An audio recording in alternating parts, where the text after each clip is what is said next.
নমস্কার বন্ধুরা, আমি কুহু আর আমার রান্নাঘরে তোমাদের সকলকে স্বাগত জানাই। আজকে করব রুই মাছের কাঁচা হলুদ দিয়ে ঝোল। কড়াইতে আমি সর্ষের তেল নিয়ে নিয়েছি, রুই মাছগুলো ভেজে নেব। মাছগুলোতে নুন হলুদ মাখিয়ে নিয়েছি। মাছগুলো ভাজা হয়ে গেছে। ওই তেলের মধ্যে আমি বেশ কিছুটা মেথি ফোড়ন দিলাম। এই মেথি ফোড়ন দিলে টেস্টটা একদম অন্যরকম হয়।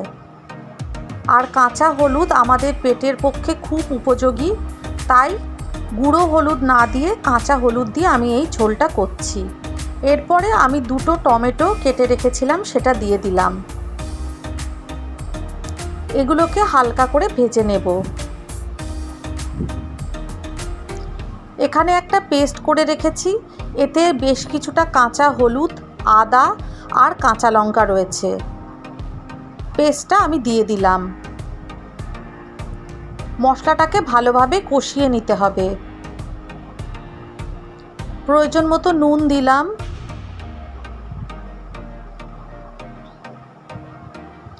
দু মিনিট ঢাকা দিয়ে রেখেছিলাম। টমেটোটা দেখতেই পাচ্ছ গলে গলে গেছে।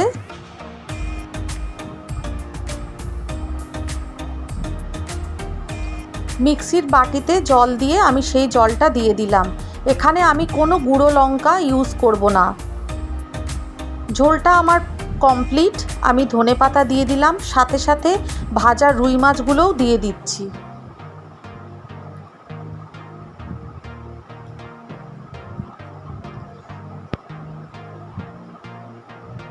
মাছের মাথা ছিল, আমি সেটাও ঝোলের মধ্যে দিয়ে দিলাম।